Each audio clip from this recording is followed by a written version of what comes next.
Okay, in this video we're going to look at section 2.6 on higher order derivatives and some applications of them.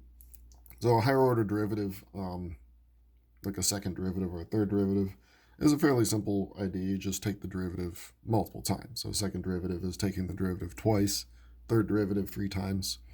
Most applications we're going to see is the first and second derivative. So let's look at second derivative of a few functions here. For polynomial, of course, this is fairly easy. First, we take the first derivative. So this would be t squared minus 8t plus 2. And then we take the derivative again. And we use the double primes for second derivative. So this would be 2t minus 8. This next one I just want mostly as a reminder that if you just have a single term in the denominator, you can move it up. So this is the same as 5/6 times t to the minus 4. So the derivative should be fairly straightforward here, just using the power rule twice. So g prime, bring that 4 down. So it'd be 5/6 times minus 4 t, and then be careful here, you're reducing the power, so it's going down to minus 5. And let's simplify first before we take the second derivative. You can cancel out a common factor of 2. So that would bring us to a minus 10 over 3.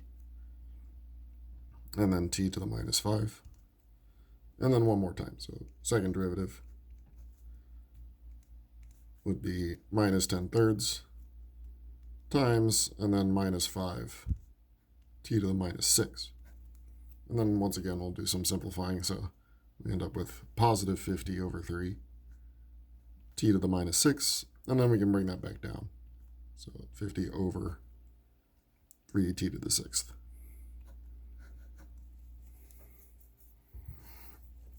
Here we have an example. You will need to use the general power rule that we learned in last section. So 3 comes down for the first derivative. So that would make that a 9. 2x squared squared. And then we multiply by the derivative of the inside, which would be a minus 2x. Now before we take the second derivative, notice we're going to need the general power rule and the product rule. Let's go ahead and simplify it. So we'll put the minus 2 and 9 together as a minus 18, put the x in the front, and then we still have the 2 minus x squared squared. So we'll think of the minus 18x as the first function, and the 2 minus x squared squared as the second function when we do our second derivative here. So first, let's actually put parentheses so we can clearly see first and second. So first times the derivative of the second, that's where we're going to need that general power rule again. So times 2 minus x squared to the first power, and then the derivative of the inside again, so a minus 2x. So that's the chain rule, or the general power rule applied there.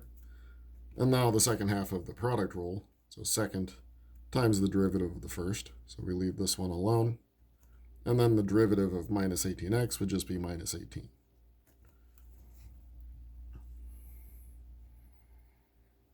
Now let's see if we can do some simplifying. First we'll simplify each term. So here you have a minus 18 times 2 times negative 2. So altogether that's, I believe, a positive 72. And then we have 2 copies of x, so x squared. And then this just to the first power, 2 minus x squared. And here there's not much simplifying because we can't distribute that minus 18. So we'll just put a minus 18 in front. But while there's not any simplifying left over, unless you wanted to multiply the whole thing out, but I'd try and convince you not to in this case. It's better to factor than to multiply out. Again, we'll eventually be wanting to set these things equal to 0. So factoring is better than multiplying out. So you could factor out an 18, and you could factor out one copy of this 2 minus x squared. So factoring out an 18 and a 2 minus x squared. That leaves, remember, the 18 came from 18 times 2 times 2, so factoring in 18 out of 72 would just leave a 4 in this x squared. And we're taking the 18 out here, so and the one copy of the 2 minus x squared, so we got 1 left over with the minus sign.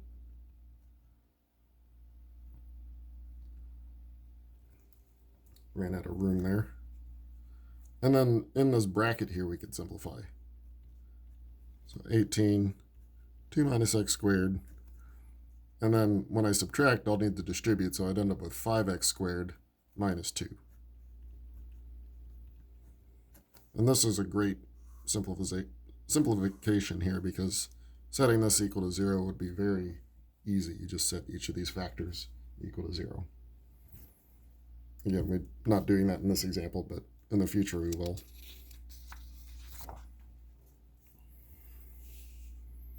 All right. Still taking second derivative in this next problem, but starting with the quotient rule. So the x plus 1 will be our high, and the x minus 1 will be our low. So the quotient rule gives us low d high, so x minus 1 times the derivative of the high, which of course is just 1, minus high d low, so x plus 1.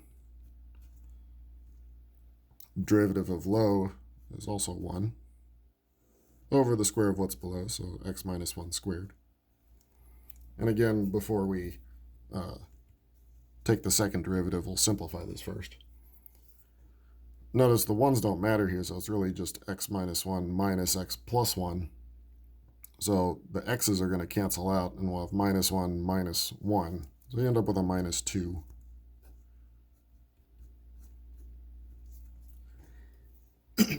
And while that's perfectly simplified if this was our final goal, but to take the second derivative, we have to take the derivative of this, which of course you could use the quotient rule, but if you have a constant on top, it's better just to move this up and then do the derivative there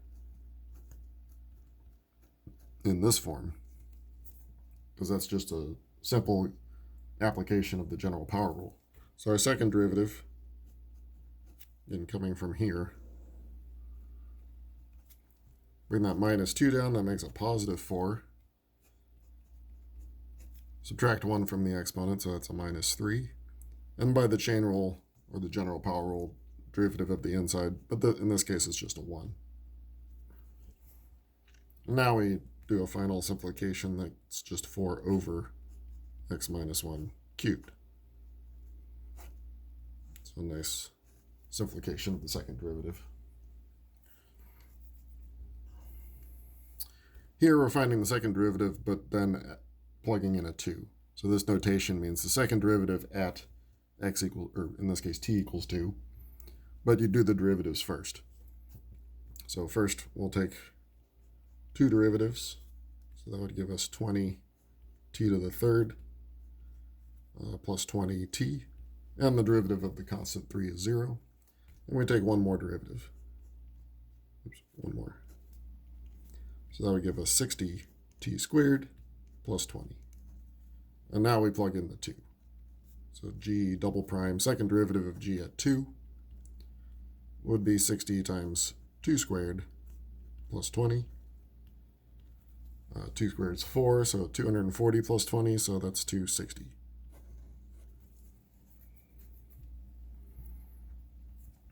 And in this next one, we have probably our first and only example of a third derivative. They're not incredibly useful in the applications that we're going to see, but they are. Higher order derivatives are useful in other areas. So first, let's rewrite this as a 1/2 exponent like we usually do before we take our derivatives. And now let's ratchet through, take each derivative. So first derivative, the 1/2 comes down, 2t plus 3 to the minus 1/2. And then by the chain rule, or by the general power rule, the derivative of the inside's at 2. Now I will do some simplifying, canceling out the 2's here, but I'm not going to bring this down because I'm going to take more derivatives. So now I'm taking the derivative of 2t plus 3 to the minus 1/2. for the second time. So here the minus 1/2 comes down. We have 2t plus 3. Subtracting 1 from minus 1/2 gives us minus 3/2. And then once again, the derivative of the inside is a 2. Still get to cancel out some 2's here. Now we have a minus 2t plus 3 to the minus 3/2, and we take the derivative one last time. So now the minus 3/2 comes down, cancels that negative, so we get positive 3/2. 2t plus 3 to the minus 5/2 now, subtracting 1. And once again, derivative of the inside is 2. 2's cancel out. And now we'll go ahead and actually simplify it, bringing it into the denominator. So 3 over 2t plus 3 to the positive 5/2. And you could write that in radical form too, but we'll see that when we actually plug in the value. So we want to find the derivative at 1/2. So we want to plug in 1/2 into our third derivative here. So 3 over 2 times 1/2 plus 3 to the 5/2. So simplifying in the parentheses first, we have 1 plus 3, that's 4 to the 5/2. And now we can write that in the radical form. So this would be 3 over square root of 4 to the 5th power. And square root of 4 is 2. 2 to the 5th power is 32. So 3 over 32. So our final answer here. Oops, sorry. So yeah, we wanted to find third derivative at 1/2. So we plug in 1/2 for the t.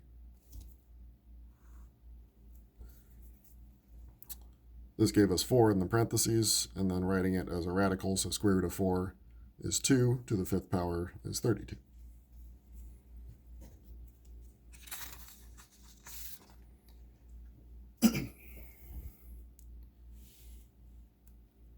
Another example of things that we'll see later, we've seen examples where we set the first derivative to 0. Here we want to set the second derivative equal to 0. We saw that in an application of the first derivative equal to 0 is finding a horizontal tangent line. Second derivative equal to 0 finds us what are called inflection points that we'll see later on. Okay, so again, finding second derivative, so find the first derivative. So 3x squared minus 18x plus 27, and one more derivative. So 6x minus 18. So we want to know when the second derivative is 0, so we want to set this equal to 0. And that's easy to solve for x. Subtract, or add 18, divide by 6, we get x equals 3. So we'd say the second derivative of that function is 0 when x is equal to 3. Or later on we'll say that this graph has an inflection point when x is equal to 3. Same idea here, but it's going to be a little bit more difficult, having to use the quotient rule a couple of times. So again, the x will be our high, x squared plus 3 will be our low. So our first derivative, low d high, so x squared plus 3 times the derivative of x, which is 1, minus high d low, so x times the derivative of x squared plus 3, which is 2x, over the square of what's below, x squared plus 3 squared. Now again, since we're finding a second derivative here, we definitely want to simplify as much as possible before going on to the second derivative. Here, you'll have an x squared and then a minus 2x squared, so you end up with a negative x squared combining those together, and you also have a positive 3. So I'm going to write the 3 first, just to make it look a little nicer. Now we're set to take the second derivative. So again, we'll need the quotient rule. So this will be our high and our low. So low d high So the derivative of the high is just a minus 2x minus high d low, so 3 minus x squared.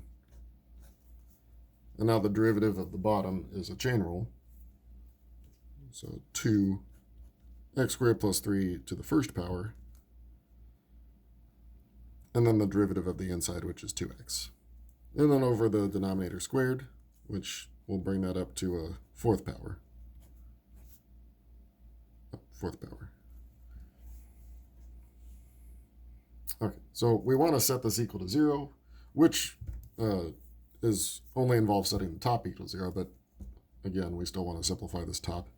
We do notice that there is copies of this x squared plus 3 that we could cancel out. So we could cancel out one of them from each of these terms. So I'll bring this down to a 3, bring this down to a 1, and cancel that out altogether. That'll make life a little bit easier, because if this is a first power, then we can distribute this. And here you have a 4x that you would distribute into here, along with this minus sign. So let's see what we're getting after simplifying. So distributing this in, we have minus 2x cubed minus 6x. And now we're essentially distributing a minus 4x into here, so that would give us a minus 12x multiplying by the 3, and then a positive 4x cubed multiplying it by the x squared. And this got reduced down to third power. Now we combine some like terms on the top. So we have 2x cubed, putting these two together. And we have a minus 18x, putting these two together.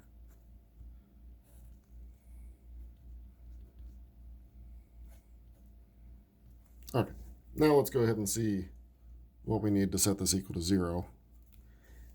Again, the bottom doesn't matter. The bottom of a fraction will never make it equal to 0. So we're just setting the top equal to 0. So we want to know when 2x cubed minus 18x is equal to 0.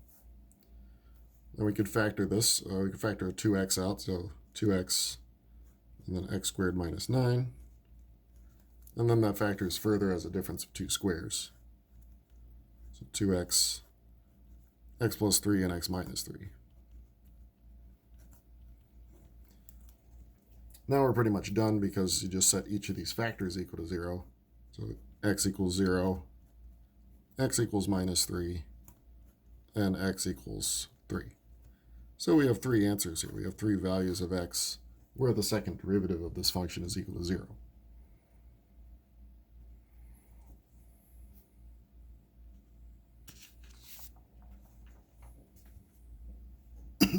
Okay, now we're going to look at an example of finding first and second derivatives.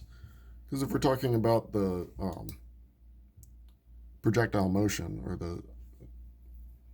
an object in motion, objects have position, velocity, and acceleration. So where it is, how fast it's going, and then acceleration, how fast its speed is changing. So acceleration, you can think of driving in your car, watching your speedometer go up. How fast your speedometer is going up is called the acceleration, or how fast your speed is changing. So that's the second derivative. So position is the function itself, velocity is the first derivative, and acceleration is the second. So first we need an equation to work with. So we have a ball propelled straight upward from ground level with an initial velocity of 144 feet per second. So one thing that I would certainly give you in an assignment, but projectile motion for the height of an object due to gravity is always starting with a minus 16t squared, and then plus its initial velocity, which we call v0, times t, and then its initial height, which we call h0. So this is sort of our starting equation, or equation that handles any projectile motion. Here we have an initial velocity of 144, so that'll go in for v0. And it's starting from the ground, so our initial height is 0, so that's going to go away. So in our case, our position function, which we call s for whatever reason, in physics they use an s, is the minus 16t squared plus 144t. So that's our position equation. That's the first part. I'll put position here. And now the derivatives give us velocity and acceleration. So first derivative, which we'll call v of t, would be minus 32t plus 144, just the first derivative of the position function. So this is velocity. And now the second derivative is acceleration. Now in our case, the only thing affecting the object's height is gravity. So gravity pulls down, that's why it's a negative 32, at 32 feet per second, or sometimes that's called feet per second squared. So it's a constant. So gravity is just always changing the speed of the object by, well, speeding it up in the downward direction. This is our acceleration. But notice there's no t in here, so the acceleration at any point in time is that constant 32. So in part B, finding the height, velocity, and acceleration of the ball at t equals 3 is just plugging 3 into each of these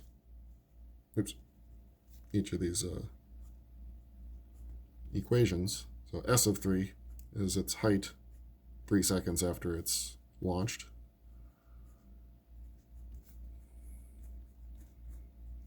So we plug 3 in for t, and you should end up with 288. So that would be 288 feet.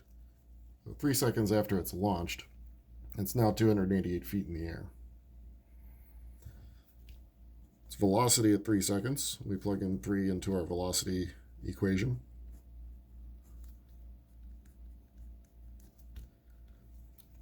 We see that it's, or simplifying this, we get 48. And this would be a velocity, so it's feet per second. So being positive means that it's still moving upward. So it's at 288 feet currently, and it's moving upward at 48 feet per second.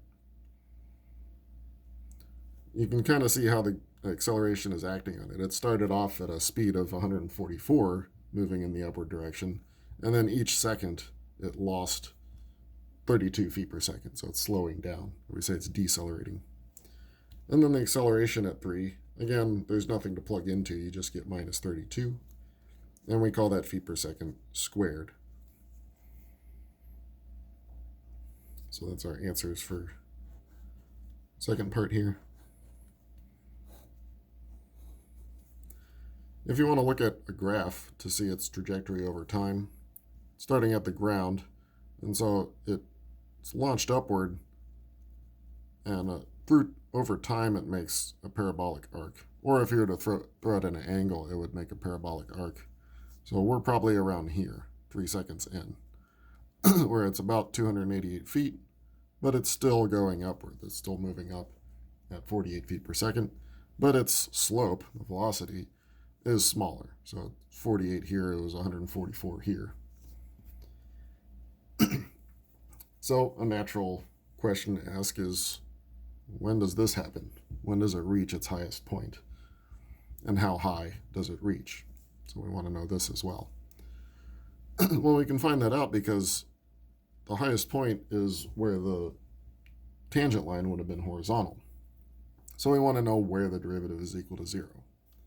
So we take our derivative, or we take our velocity function and set that equal to 0. That'll give us the point in time, or how long it takes for it to reach that highest point. So if you solve this for t, not too hard, subtract 144, divide by negative 32, you should get 4.5 seconds. So on our, it's not incredibly to scale here, but this happened at 4.5 seconds. So that answers the first question. The second part of the question is how high. So where does this reach? Obviously higher than 288. Well, you can plug this 4.5 seconds back into the position function that'll tell you how high it is at that point in time. So S of 4.5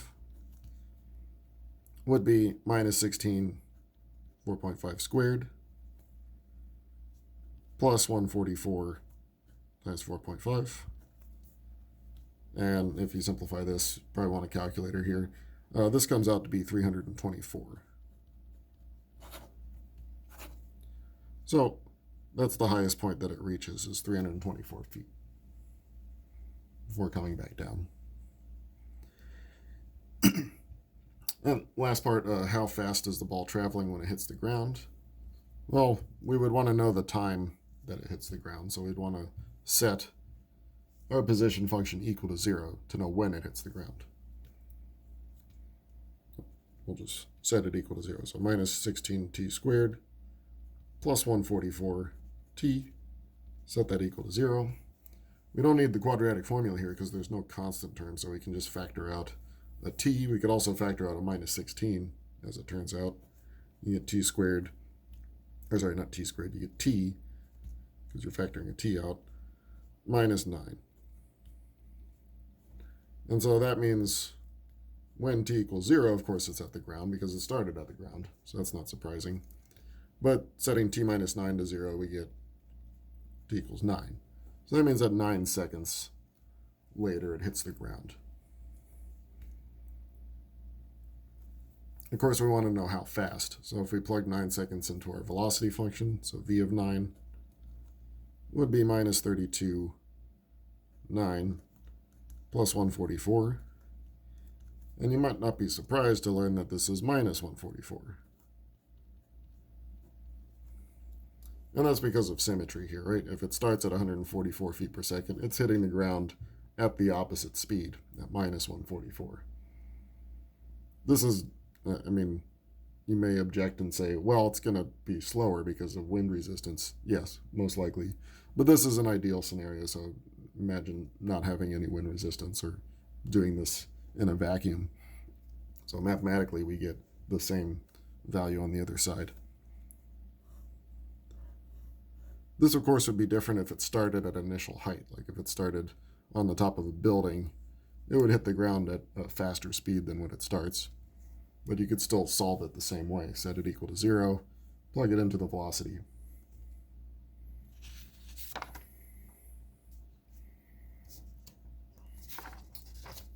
Okay, we got one more here. Looking at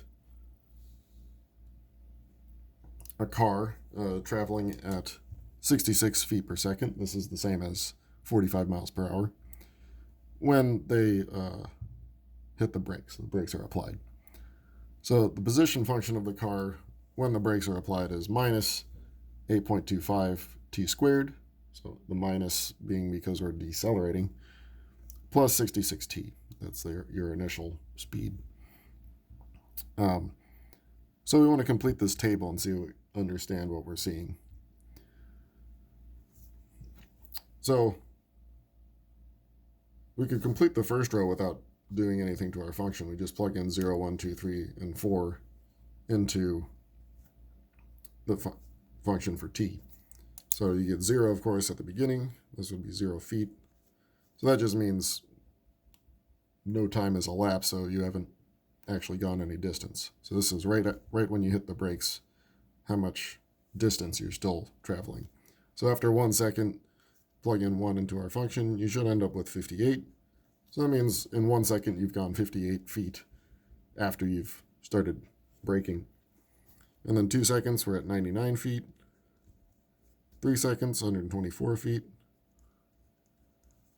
And then at 4 seconds, you're at 132 feet. So it looks like you're slowing down. In the first second, you went 58 feet, but the second a little bit smaller than that, a little bit smaller, and then only 12 feet in the last second there. So we want to know how fast we're going. We started going 45 miles per hour, 66 feet per second. So we should be slowing down, right? So let's look at our derivative, ds dt. So the derivative would be multiplying this by 2. You should get minus 16.5 t, and then plus 66. Now plug in 0 through 4 again. We get, of course, 66, because at 0 seconds, you're only just applied the brake. So you were going 66 feet per second, and now you're going to start slowing down. So at 1 second, we plug 1 in, you get 50. Plug 2 in, we get 33. Plug 3 in, we get 17 feet per second. And then finally, if you plug in 4, you get 0. So that means when we hit the 132 feet, we've stopped. We're not moving anymore. So if you tried 5, it wouldn't really apply. We could say the domain for this is between 0 and 4 for t, because it doesn't really make sense to go any farther. If you tried plugging in 5, you would get a negative speed, but that's not what happens when you brake. Once you hit 0, you're done. So we can conclude from this that once you hit the brakes, you still traveled 132 feet before actually coming to a stop. And now let's look at our acceleration. So this notation might look a little bit weird. This is the notation for acceleration if you're doing it in this form. So it looks like d squared s, so that's just saying second derivative, over dt squared, that's just saying with respect to t twice. So this is all just a notation for the second derivative. Might look a little bit confusing, but don't have to think too much about it. Here, of course, we just get the minus 16.5. That doesn't change. So from 0 to 4, you're still going to get a minus 16.5 in each of these. You can think of that as when you're applying the brake, whatever pressure you put on the brake pedal, you keep constant. So you're just constantly losing 16.5 feet per second from your speed each second. All right, so that, I believe, is it for this section. Yeah. So in the next video, we're going to look at implicit differentiation. That's the last section for chapter 2.